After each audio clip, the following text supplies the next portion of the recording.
तो दोस्तों आज मैं एक्सप्लेन करने वाला हूँ नेटफ्लिक्स पर आई हुई एक खतरनाक हॉरर मूवी जिसका नाम इनकैंटेशन है। और ये जो मूवी है ये एक रियल कहानी से इंस्पायर्ड है। जी हाँ, इस रियल इंसिडेंट के बारे में हम लोग वीडियो के एंड में बात करेंगे। तो अगर आप लोग ने इस मूवी को अभी तक नहीं देखा है तो मैं पर्सनली रेकमेंड करूंगा कि जाकर जरूर देखना। बहुत ही बढ़िया मूवी है, मतलब अगर मजा नहीं आए तो बताना। रिसेंटली ताइवान से काफी बढ़िया बढ़िया और बेहतरीन हॉरर मूवीज निकल रहे हैं। और हाँ, ये जो एक्सप्लेनेशन है थोड़ी सी लंबी हो सकती है क्योंकि इसको समझाने के लिए मुझे थोड़ा टाइम चाहिए होगा।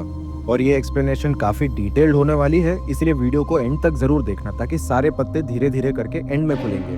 तो चलो बिना किसी देर के चलते हैं सीधा वीडियो की तरफ। इनकैंटेशन मूवी की शुरुआत होती है ली रोनन नाम की एक लेडी को दिखाते हुए। ये एक भयानक वीडियो मैसेज अपने व्यूअर्स के लिए रिकॉर्ड कर रही थी।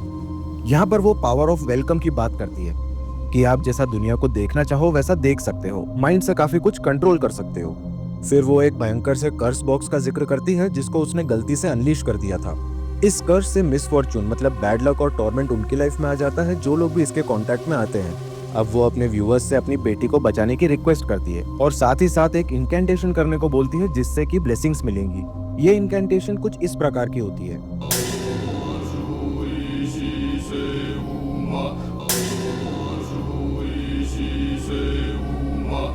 यहाँ पर वो एक सिंबल को भी याद रखने को कहती है, लेकिन फिलहाल हमको कुछ भी समझ नहीं आता। लेकिन वीडियो में आगे बढ़ते हुए हमको सारी चीजें समझ में आ जाएंगी। अब रोनन काफी पहले की एक वीडियो प्ले करती है जिसका टाइटल मॉम एंड डैड था, मीनिंग ये कुछ साल पहले का वीडियो है। यहाँ पर उसके मॉम एंड डैड कार से कहीं जा रहे थे एंड वो किसी डॉम के बारे में बात कर रहे थे कि उस पर विश्वास मत करो।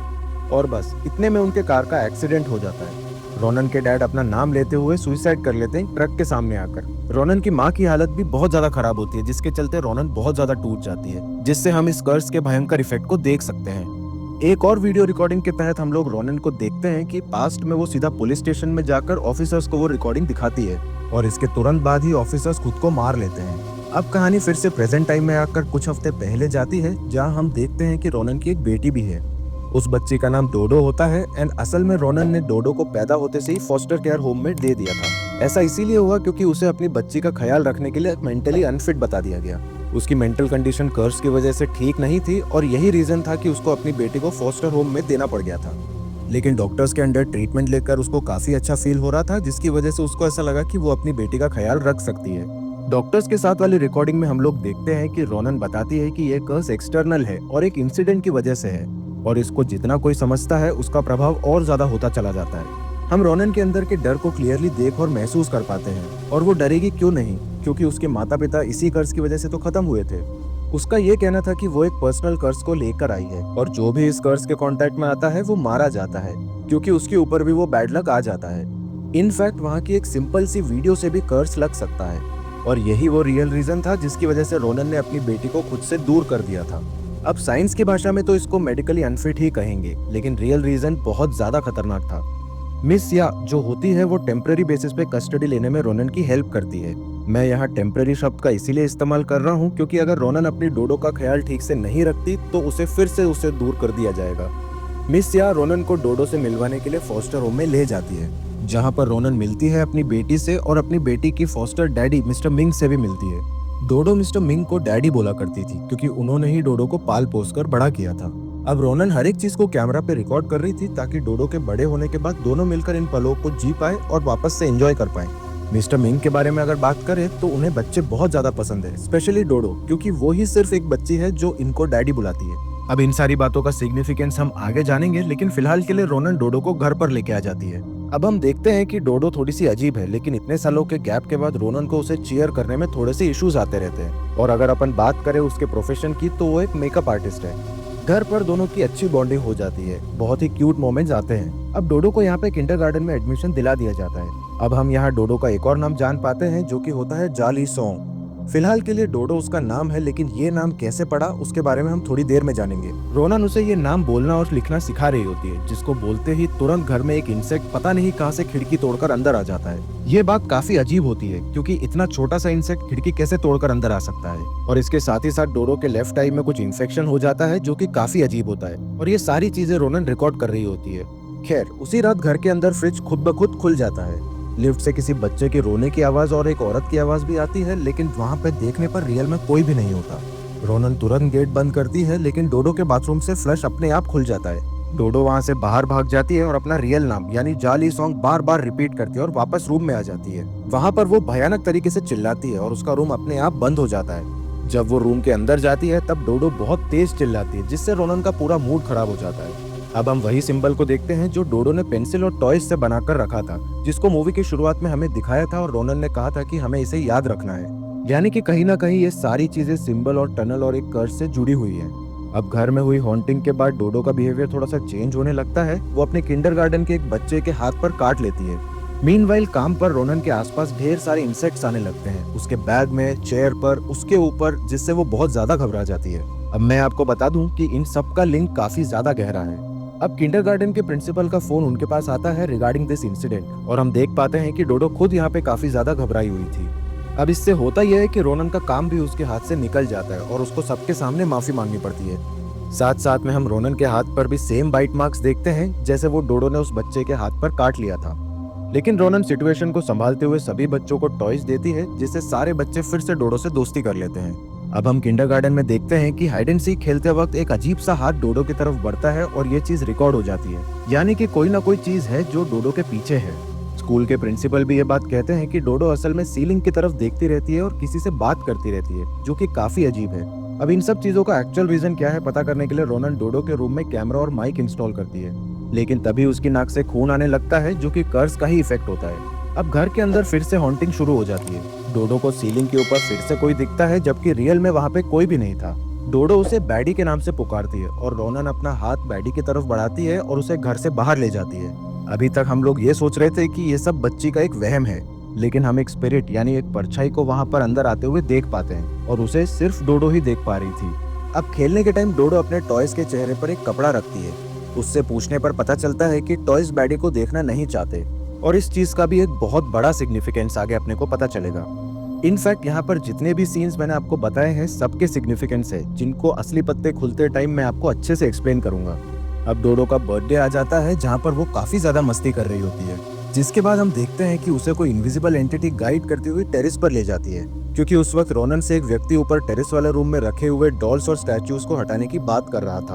वो इनविजिबल एंटिटी डोडो को टेरेस से नीचे कूदने को कहती है, जिससे हमको तो लगने लगता है कि डोडो तो गई, लेकिन शॉकिंगली वो बच जाती है और सही सलामत खेलते खेलते नीचे आ जाती है। और फिर डोडो वही डॉल वाले रूम में आ जाती है और वही इनकेंटेशन करती है।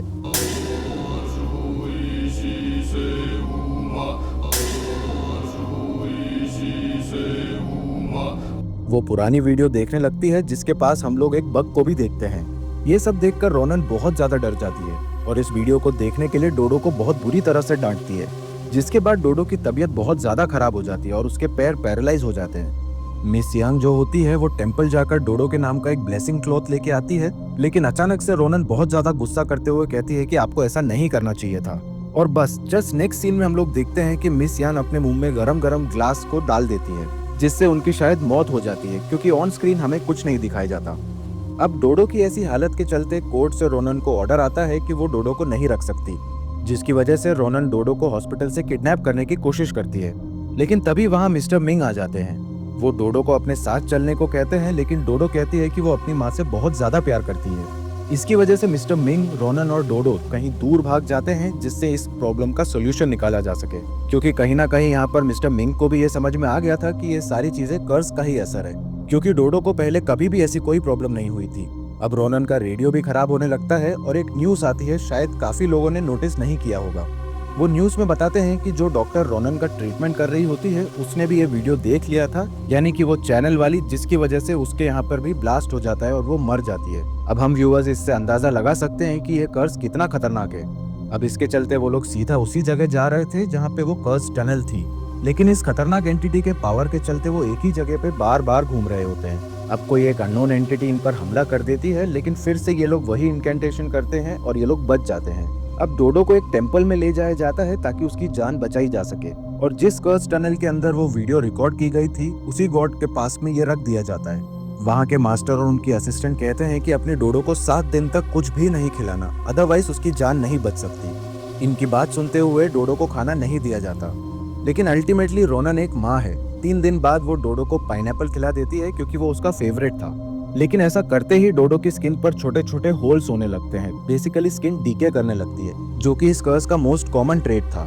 साथ साथ में हम पाते हैं कि उस कैमरा को मिस्टर मिंग ने चुरा लिया है ताकि वो कर्स को डीपली समझ सके, क्योंकि वो डोडो के फादर का रोल निभाने की कोशिश करते हैं। उसके अंदर से मिस्टर मिंग ये समझते हैं कि नॉर्मल बुद्धिस्ट कल्चर्स में जो हैंड साइंस होते हैं उससे ऑपोजिट है इस वीडियो के अंदर, तो इसीलिए वो समझ जाते हैं कि ये कर्स है जो कि इस वीडियो से ही फैल रहा है।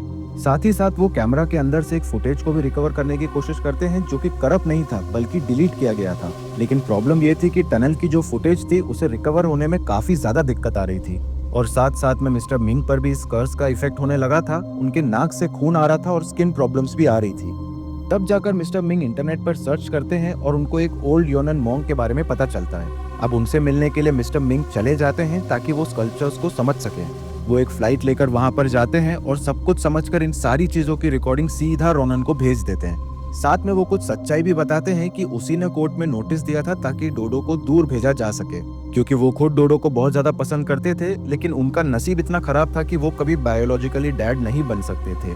और जब डोडो ने उन्हें डैडी कहा तो वो काफी ज्यादा इमोशनली अटैच हो गए थे। इन सब की वजह से रोनन से वो माफी भी मांगते हैं और साथ में वो ये भी बताते हैं कि उन्होंने टनल की फुटेज को रिकवर कर लिया है। इसको वो रोनन को भेज देते हैं।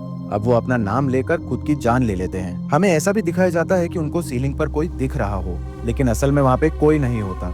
रोनन ये सब देखकर बहुत ज्यादा डर जाती है। अब डोडो की हालत और ज्यादा खराब होने लगती है और उसकी स्किन और ज्यादा सड़ने लगती है। वो क्लियरली समझ जाती है कि ये सब कुछ पाइनएप्पल खिलाने की वजह से हुआ होगा, क्योंकि उनको पहले ही बता दिया गया था कि पाइनएप्पल या फिर कोई भी और चीज नहीं खिलानी है डोडो को। अब डोडो को वो उल्टी करवाने के लिए वॉशरूम में लेके जाती है। जब डोडो उल्टी करती है तब ये नोटिस करती है कि उल्टी के साथ साथ कुछ कीड़े भी मिलते हैं।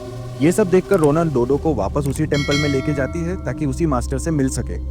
लेकिन टू अ शॉकिंग सरप्राइज उसको पता चलता है कि मास्टर मर चुके हैं और उनकी असिस्टेंट को किसी ने पोजेस कर लिया था, जो कि अपने बाल और खाल खींच रही होती है। और वो कहती है कि रोनन को अपनी बेटी को गॉड के लिए ऑफर करना था, लेकिन उसने ऐसा नहीं किया, इसीलिए अब अंजाम जो भी होगा तुमको भुगतना होगा। और बस वो रोनन को हॉन्ट करने आती है, जिसके साथ साथ वो भी मारी जाती है। तभी डोडो हवा में एकदम से लेविटेट करने लगती है और कोई अननोन एनर्जी उसको सीधा फ्लोर पर हिट कर देती है, जिससे डोडो कोमा में चली जाती है। और फिर हम आ जाते हैं मूवी के स्टार्टिंग वाले सीन में, जहाँ पे रोनन अपने व्यूअर्स से अपनी बेटी के लिए हेल्प मांग रही होती है और बार बार कह रही थी कि अब यही रास्ता बचा है। तो आप लोग को अब समझ आ गया होगा कि स्टार्टिंग वाला सीन एग्जैक्टली क्या था। मतलब स्टार्टिंग वाले सीन से पहले ऑलरेडी इतना कुछ हो चुका था। और अब दोस्तों कहानी जाती है यहाँ से सीधा 6 साल पीछे, जब ये सब कुछ शुरू हुआ था। क्योंकि टनल वाली वीडियो रोनन अब देखना शुरू करती है, तो हम देखते हैं कि 3 लोग, रोनन, उसका बॉयफ्रेंड डॉम और उसका भाई यॉन को, ये लोग गोस्ट बस्टर्स होते हैं। इन लोगों का एक चैनल भी होता है जिसका नाम मम्बलिंग मॉन्स्टर्स होता है। ये तीनों शहर से दूर डॉम और यॉन के घर के बीच में जा रहे थे, वहाँ एक हॉन्टेड टनल का रहस्य मिटाने के लिए। लेकिन रास्ते में उनकी कार एक स्टैचू की वजह से खराब हो जाती है। डॉम का कहना था कि स्टैचू की पूजा उसकी फैमिली बहुत टाइम से कर रही है, जिसका नाम मदर बुद्धा होता है। अब अचानक से रोनन उस स्टैचू को देखने लगती है, जिसे देखकर डॉन टेंशन में आ जाता है। अब ये सब लोग पहुंच जाते हैं डॉम और यूएन की फैमिली के पास। यहाँ पे इन लोग की मुलाकात इनके ग्रैंडपा से होती है, जो कि रोनन को वहाँ से चले जाने को कहते हैं। वो कहते हैं कि ये एक फैमिली रिचुअल है, यानी यहाँ पर सिर्फ वही लोग आ सकते हैं जो कि एक फैमिली का हिस्सा हैं, और यहाँ पर आउटसाइडर्स को आना अलाउड नहीं होता है, इसीलिए वो रोनन को वापस चले जाने को कहते हैं। लेकिन तभी उन्हें चैन फैमिली के एक ओल्ड आंट से पता चलता है कि रोनन प्रेग्नेंट है और डॉम फादर बनने वाला है। इसीलिए उसे भी स्पिरिचुअली इनवाइट किया जाता है, क्योंकि अब वो भी इस फैमिली का पार्ट हो गई थी, एटलीस्ट बायोलॉजिकल लेवल पर। हम यहाँ पर देख पाते हैं कि हर जगह पे अजीब से कीड़े होते हैं, और यही कीड़े हमें प्रेजेंट टाइम में भी दिखे थे। और अब एक एक करके सारे लिंक्स जुड़ने वाले हैं, तो दिल थाम के बैठिए। खैर, सब लोग ग्रेट आंट के पास जाते हैं, क्योंकि वो एक छोटा सा स्पिरिचुअल रिचुअल परफॉर्म करने वाले थे, क्योंकि मेन वाला रिचुअल रात में होगा। इन लोगों को ये कहा जाता है कि इन्हें अपना रियल नेम यही मदर बुद्धा को ऑफर करना होगा, और इस जगह पे अपने रियल नेम्स के बारे में याद भी नहीं कर सकते, ना ही अपने माइंड में सोच सकते हो उसके बारे में। और शॉकिंग बात तो ये है कि आंट ने ये तक बता दिया कि रोनन के कोख में एक लड़की पैदा हो रही है। जी हाँ, आंट ने सिर्फ रोनन का हाथ पकड़ा था और उसने ये तक बता दिया कि उनके घर में एक लड़की होने वाली है, जो कि कोई और नहीं बल्कि फ्यूचर में हमारी डोडो होगी। आंट का ये कहना था कि अब हर 10 साल के बाद उनको मदर बुद्धा को पूजने आना होगा। साथ ही साथ जो बच्ची पैदा होने वाली है उसका नाम भी मदर बुद्धा को ऑफर करना होगा। मतलब इससे हम समझ सकते हैं कि रिचुअल अभी का नहीं है, बहुत पुराना है। और शायद यही रीजन हो सकता है, जब डॉम और यूएन को उनके ग्रैंडपा ने देखा था तो उन्होंने कहा था कि तुम लोग कितने बड़े हो गए हो, यानी कि 10 साल बाद वो लोग यहाँ पे वापस आ रहे हैं रिचुअल के लिए। अब मेरे ख्याल से एक और पॉसिबिलिटी ये हो सकती है कि डॉम और यूएन इनके असली नाम नहीं होंगे, अब हम लोग वहाँ पे एक लड़की को भी देख सकते हैं जो कि मदर बुद्धा के द्वारा चुनी गई थी, यानी कि मदर बुद्धा उनके जरिए ही सबसे कांटेक्ट करती थी इनडायरेक्टली। उस लड़की और आंट का ये कहना था कि मदर बुद्धा आराम से काफी खुश है और रोनन अपनी बच्ची का नाम उनको ऑफर कर रही थी, लेकिन इन तीनों को इन सब चीजों पर बिल्कुल भरोसा नहीं था। उन्हें काफी अजीब लगते थे ये सारे रिचुअल्स, स्पेशली रोनन को, लेकिन ये सब वहाँ से निकल जाते हैं।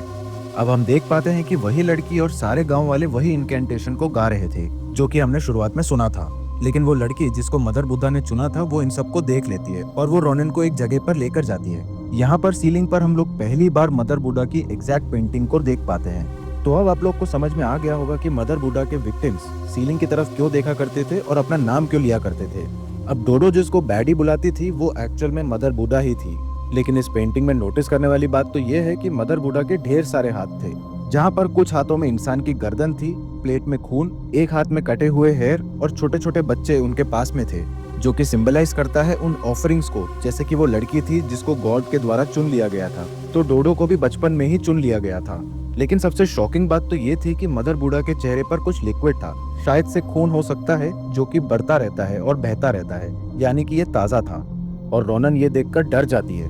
अब वो लड़की रोनन को कहती है कि फ्रॉग्स को हेयर खिलाने को, और वो फ्रॉग्स हेयर खा भी लेते हैं, जो कि काफी वियर्ड था। और ये एक्चुअली मदर बुद्धा को एक ऑफरिंग की तरह दिखाता है, जैसे कि पेंटिंग में था। एक और चीज नोटिस करने वाली ये थी कि सारे स्टैचूज के फेसेस को ढका गया था, लेकिन तभी सारे के सारे स्टैचूज खुद ब खुद रोनन की तरफ मुड़ जाते हैं और उनसे कपड़ा अपने आप हट जाता है, और रोनन ये सब देखकर बहुत ज्यादा डर जाती है।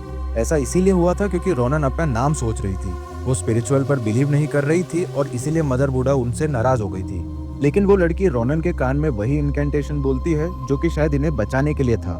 तभी ग्रैंडपा अंकल वहां आ जाते हैं और इन सबको रूम में बंद कर देते हैं, लेकिन ये सब रुकने वाले कहाँ थे, ये तुरंत गेट तोड़कर निकल जाते हैं और उस टनल की तरफ चले जाते हैं। अब रात में रोनन फिर से वॉमिट करने लगती है और तभी डॉम कहता है कि होने वाली बच्ची का नाम हम लोग जॉली जों रखेंगे। जी हाँ दोस्तों, तो अब आपको समझ में आया कि डोडो का नाम जॉली जों क्यों था, क्योंकि डॉम का रियल नेम भी यही था और रोनन उसको इस नाम से प्रैक्टिस करवा रही थी, और यही इसकी सबसे बड़ी गलती थी, जो कि मैं आपको आगे बताऊंगा डिटेल में। इससे पहले हम टनल के बारे में जान लेते हैं। वहाँ पे गांव के लोग झांकियां निकालते हैं मदर बुद्धा के लिए, ताकि मदर बुद्धा इन लोगों पर ब्लेसिंग्स बनाए रखे। टनल की एंट्रेंस यहाँ पर बहुत ज्यादा छोटी होती है, जो कि बंद होती है, और उसके गेट पर सेम इनकेंटेशंस भी थे, और उसके सामने लेटी हुई थी वही लड़की जिसके पूरे शरीर पर यही इनकेंटेशंस छपे हुए थे। यानी कि इस टनल के अंदर जो कुछ भी है उसे रोकने के लिए और उसे शांत करने के लिए ये सब किया गया था। लेकिन रोनन उस बच्ची को संभालती है क्योंकि वो बेहोश हो गई थी, और यूएन इस टनल की एंट्रेंस गेट को तोड़ देता है, और हम लोग समझ पाते हैं कि इन्होंने बहुत बड़ी गलती कर दी है। अब टनल के अंदर सिर्फ डॉम और यूएन ही जाते हैं। टनल के अंदर हर जगह स्टैचूज, मिरर, हेयर और टीथ थे, और इन सब के साथ साथ वहाँ पर ढेर सारी चीजें भी थी। वहाँ पे इतने सारे मिरर शायद इसीलिए रखे गए थे ताकि मदर बुद्धा कंफ्यूज हो जाए। ये लोग अंदर जाकर सब कुछ उल्टा पुल्टा कर देते हैं और यहाँ तक कि सेकेंड एंट्रेंस को भी बंद कर देते हैं। यहाँ पर हम सबसे पहली बात रियल मदर बुद्धा को देख पाते हैं, जहाँ पर उनका चेहरा मंत्रों से ढका हुआ होता है, और जो सिंबल हम लोग को स्टार्टिंग में दिखाया गया था वो कुछ और नहीं मदर बुद्धा का ही था, और इस चीज के रेफरेंस हमको स्टार्टिंग से ही मिलते रहे हैं। जैसा कि डोडो कर रही थी, उसके सारे के सारे खेलने वाले खिलौनों के फेसेस कवर्ड थे। अब मदर बुद्धा के फेस के पास से बच्चों की और लेडी की आवाज आ रही थी, जो कि पूरे टनल में गूंज रही थी, और डिक्टो ऐसी ही आवाजें स्टार्टिंग में रोनन को अपनी लिफ्ट से आ रही थी, और हम समझ पाते हैं कि वो भी इसी टनल की रेफरेंस थी। डॉम अब इन आवाजों से बहुत ज्यादा अट्रैक्ट हो जाता है और उनके फेस को अनकवर कर लेता है, और बहुत जोर से चिल्लाता है कि मेरा नाम क्या है, बताओ मेरा नाम क्या है। और यूएन उसका रियल नेम बोल देता है, जिसका नाम था जान ले तो, और इससे हम लोग समझ पाते हैं कि उसने अपनी बेटी को अपना ही नाम दिया था। और ऐसा बोलते ही हम लोग देख पाते हैं कि डॉम वहाँ रखे हुए हेयर खाने लगता है, और वहाँ से बहुत अजीब आवाजें भी आ रही होती है। पूरा टनल हिलने लगता है और डॉम यहाँ पे पोजेस हो जाता है। वहाँ रखे हुए सारे मिरर्स अपने आप टूटने लगते हैं और हर दीवार से बहुत सारे हाथ बाहर आ रहे होते हैं। ये सब देखकर यूएन की हालत बहुत ज्यादा खराब हो जाती है, और यही हाथ का रेफरेंस किंडरगार्टन में डोडो जब हाइड एंड सीक खेल रही थी तब बताया गया था। यानी कि डोडो को कोई और नहीं मदर बुद्धा ही लेने आ रही थी, क्योंकि रोनन डोडो को उनके पास लेकर नहीं गई थी। खैर, यूएन अब देखता है कि डॉम उसके पास आ रहा है एंड उसकी चाल बहुत ज्यादा बदल गई थी। वो जैसे ही उसको छूने जाता है तब वो मुड़ता है और देखता है कि इसका चेहरा बिल्कुल सड़ चुका था। मतलब कि ये जो एंटिटी है ये कोई गॉड वगैरह नहीं है, बल्कि एक इविल और मलिशियस एंटिटी है। डॉम खुद की जान ले लेता है, और यही चीज स्टार्टिंग से चलती आ रही है। दरअसल मदर बुद्धा को दिया गया नाम आप नहीं ले सकते, अगर ले लिया तो आपकी मौत पक्की है और आपकी सोल मदर बुद्धा की हो जाएगी। यूएन ये सब देखकर पागल हो जाता है और अकेला ही टनल से बाहर आ जाता है। उसने अपने कैमरा में ये सब कुछ रिकॉर्ड कर लिया था। और ये वही रिकॉर्डिंग है जिसको देखकर हर कोई अपने आप को मार रहा था।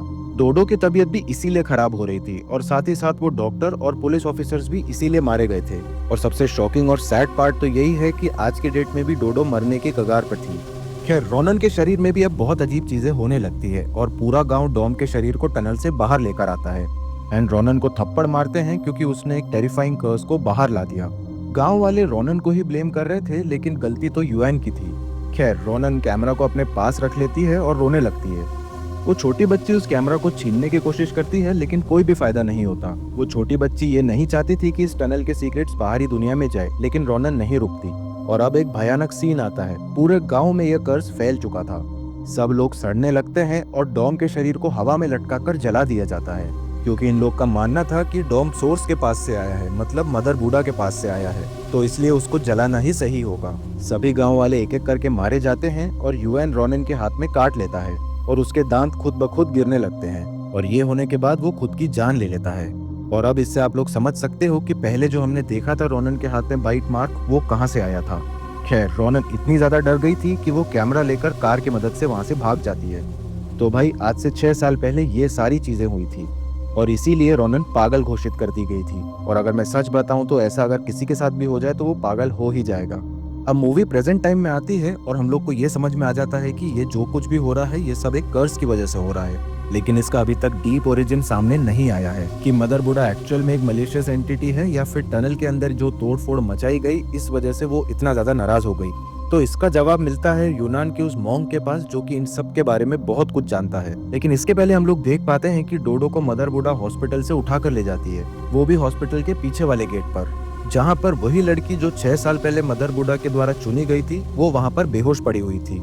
यानी कि चैन फैमिली से अब सिर्फ 3 ही लोग बचे हैं, ये लड़की, रोनन और डोडो। बाकी सब लोग मर चुके हैं और वो गांव एक हॉन्टेड स्पॉट बन गया। उस लड़की को हॉस्पिटल में एडमिट किया जाता है और दोस्तों, अब यहाँ पे खुलते हैं इस कर्स के ओरिजिन के असली पत्ते। हम मिस्टर मिंग के उस वीडियो को देखते हैं जहाँ पर यूनान के वो मॉन्क बताते हैं कि असल में ये कोई ब्लेसिंग्स वाली प्रेयर नहीं है, ये एक इनकैंटेशन है। डॉम की फैमिली के वंशज जो कि साउथ ईस्ट एशिया से हैं, वो धीरे धीरे करके यूनान की तरफ चले गए थे और इनकी जनरेशन टू जनरेशन इस कर्ज से मार्क हो गई थी। इस एंटिटी को द हे बूढ़ा मदर नाम से जाना जाता है, जो कि एक इविल मतलब मलेशियस एंटिटी होती है। और ये लोग मिलके इसकी पूजा नहीं करते बल्कि इस कर्ज को हल्का करते हैं। यूनान मॉन्क इस पूरे इनकैंटेशन को बताते हैं और पूरा ट्रांसलेट करके देते हैं और साथ में वो ये भी बताते हैं कि मदर बूढ़ा के सिर्फ एक झलक से ही लोग अपनी जान ले लेते हैं। इसीलिए चैन फैमिली बचपन में ही अपना नाम मदर बूढ़ा को सैक्रिफाइस कर देते थे ताकि बच्चे को अपना रियल नेम याद ही ना रहे, अदरवाइज मदर बूढ़ा इन लोग को मार डालेगी। इस कर्ज का मेन सोर्स होता है मदर बूढ़ा का फेस और यही मेन रीजन है कि उनके फेस को कभी नहीं देखा जाता और कवर करके रखा जाता है। और डॉम ने यही गलती कर दी थी, उसने उनके फेस को देख लिया था। सबसे डरावनी बात तो ये है कि इस कर्ज को खत्म नहीं किया जा सकता, इसको बस डाइल्यूट किया जा सकता है, वो भी ढेर सारे लोगों को इसके बारे में बताकर। और शॉकिंगली रोनन स्टार्टिंग से ही यही कर रही थी। उसने स्टार्टिंग से ही अपने व्यूअर्स को ट्रिक करके रखा हुआ था एंड वो अपना ही कर्ज को डाइल्यूट कर रही थी।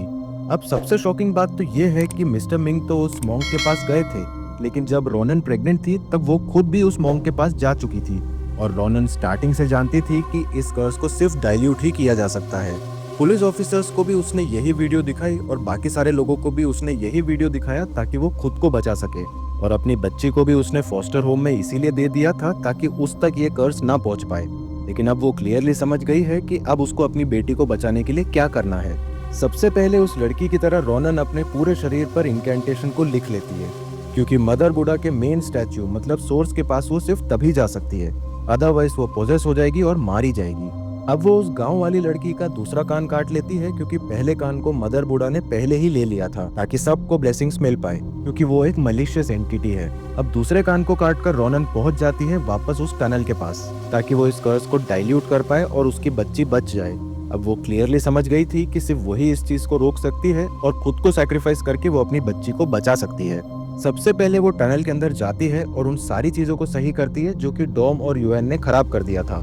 फिर वो लास्ट वीडियो रिकॉर्ड करती है और कहती है कि काश उसने डोडो को कभी जन्म दिया ही ना होता। अब हम नोटिस करते हैं कि स्टार्टिंग में वो बहुत ज्यादा डरी हुई थी, लेकिन अभी वो नहीं डर रही, क्योंकि वो चाहती है कि डोडो बिल्कुल सुरक्षित रहे। और 6 साल पहले अगर वो इस टनल और गांव से बाहर नहीं जाती तो शायद ये कर्ज कभी बाहर निकलता ही नहीं। वो ये सारी चीजें रिकॉर्ड कर रही थी ताकि आगे चलकर अगर उसकी बच्ची को ये सारी चीजें जरूरत पड़े तो वो यहाँ पर आकर देख सके। साथ ही साथ वो अपने व्यूअर्स से माफी भी मांगती है, लेकिन उसने अपनी बच्ची को बचाने के लिए ये सारे कदम उठाए थे, ऐसा बोलती है। अब वो खुद की आंखों पर पट्टी बांध लेती है क्योंकि सोर्स यानी मदर बूढ़ा के फेस को देखना भयानक हो सकता था और वो अपना काम किए बिना ही मारी जाती। अब वो उस गांव की बच्ची के कान को वहां पर रखती है एज एन ऑफरिंग, लेकिन साथ ही साथ उसके हाथ पर वही छाले पड़ जाते हैं और ऐसा लगता है कि उसकी स्किन डीके हो रही है। और अब वो मदर बूढ़ा के चेहरे से वो कपड़ा हटाती है और शॉकिंगली हम लोग देखते हैं कि वहाँ पे फ्लैश टाइप एक टनल है और ऐसा देख के लगता है कि ये शायद तक किसी दूसरे डायमेंशन के क्रीचर की एंट्रेंस होगी। 6 साल पहले जो पेंटिंग रोनन ने देखी थी जिसके फेस के ऊपर वियर्ड स्पॉट्स और ब्लड्स थे, शायद वो इसी की वजह से था क्योंकि वहाँ पर फेस है ही नहीं बल्कि ईविल का एक एंट्रेंस है जिसे देखकर लोग पागल हो जाते हैं। बस उनको अपना नाम बोलना होता है और ये बुलवाने के लिए मदर बूढ़ा उन्हें मजबूर कर देती है। अब लोगों के शरीर पे जो छाले पड़ रहे थे वो इसी चीज का रेफरेंस है और इसके अंदर से एक बच्चे के रोने की और एक लेडी की आवाज आती है जो कि पूरे टनल में गूंजने लगती है। ये सब सुन के रोनन इतना ज्यादा इन्फ्लुएंस हो जाती है कि अपना सर पटक पटक कर खुद को मार देती है और ये सारी चीजें व्यूअर्स लाइव देख रहे थे। सारे व्यूअर्स मिलकर प्रे कर रहे होते हैं और ये इनकैंटेशन को डाइल्यूट कर देते हैं। यहाँ पे रोनन की मौत हो जाती है और हम लोग देख पाते हैं कि डोडो जिंदा है और अब ठीक हो गई है। मतलब कि रोनन की थ्योरी बिल्कुल सही साबित हो गई। इनकैंटेशन का असर हल्का होता जाता है जब ढेर सारे लोग इसको साथ में पढ़ते हैं और शायद यही रीजन था कि पूरा गांव इस रिचुअल को साथ में किया करता था और जो मॉन्क थे उन्होंने भी यही बताया था। सच तो यह है कि ये कोई प्रेयर नहीं थी बल्कि मदर बूढ़ा को शांत रखने के लिए और कैद रखने के लिए था।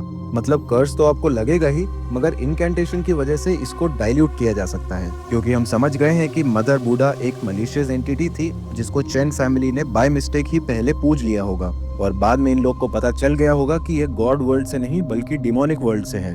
तब से ही चैन फैमिली मार्क हो गई थी और वो इस डिमोनिक एंटिटी को कैद करके रखा करते थे इस टनल के अंदर। सब लोग एक दूसरे के सामने इनकैंटेशन करते रहते थे ताकि कर्स डाइल्यूट होता जाए और कर्स का असर कम रहेगा और ये इंसेक्ट्स भी इसी चीज को दिखाता है। तो दोस्तों बस यही थी इनकैंटेशन मूवी की पूरी कहानी। मैं उम्मीद करता हूँ कि आपको ये वीडियो पसंद आई होगी और मैं पर्सनली सजेस्ट करता हूँ आप लोग ये मूवी नेटफ्लिक्स पर जरूर देखो। अब आपका सवाल होगा कि स्टार्टिंग वाली वीडियो डिलीट किसने की थी? वो रोनन ने ही डिलीट कर दिया था क्योंकि जब उसकी बच्ची ने वो वीडियो देख लिया था तब वो घबरा गई थी और उसने वो डिलीट कर दिया वीडियो। रोनन ने सबसे बड़ी गलती ये करी कि उसकी बच्ची का रियल नेम जो कि उसके पापा ने स्टार्टिंग में दिया था वो जोर से कह दिया था और बस उसने मदर बूढ़ा को घर में आने का इन्विटेशन दे दिया। ये इसलिए हुआ क्योंकि इलाज के बाद उसको ऐसा लगने लगा था कि कर्स वर्स कुछ नहीं होता है, जबकि सच तो यही था कि वो टनल के द्वारा कर्स हो गई थी। अब आपका एक और सवाल हो सकता है कि रोनन अभी तक जिंदा कैसे थी? तो इसका क्लियर आंसर ये है कि उसने इस कर्स को डाइल्यूट करना शुरू कर दिया था, लेकिन लास्ट में आते आते उसको समझ में आ गया था कि उसको खुद को सैक्रिफाइस करना पड़ेगा तब जाके वो उसकी अपनी बेटी को बचा पाएगी। अब मदर बूढ़ा का आगे क्या होगा हमको नहीं पता, लेकिन सोचने वाली बात तो ये है कि चैन फैमिली से अब सिर्फ 2 ही लोग बचे हैं, एक तो डोडो और वो गांव वाली लड़की, बस। तो शायद ऐसा हो सकता है कि ये जो वीडियो रिकॉर्डिंग्स रोनन ने किए हैं ये इन दोनों के काम आ जाए। तो दोस्तों मैं उम्मीद करता हूँ कि आपको ये मूवी एक्सप्लेनेशन पसंद आया होगा। अगर आया है तो लाइक जरूर कर देना और चैनल पर नए हो तो सब्सक्राइब जरूर कर लेना क्योंकि मैं ऐसे अतरंगी और बढ़िया मूवीज के एक्सप्लेनेशन लाता रहता हूँ। मिलते हैं हमारे नेक्स्ट वीडियो में, तब तक के लिए स्टे स्पूकी।